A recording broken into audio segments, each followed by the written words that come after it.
Crikey, mate. Now, we've tried to keep the wildlife out of here, but the sneaky birds keep finding their way in.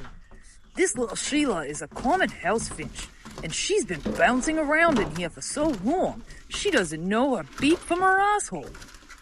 Poor thing, so scared and disoriented. Let's get her out of here so she can fly free.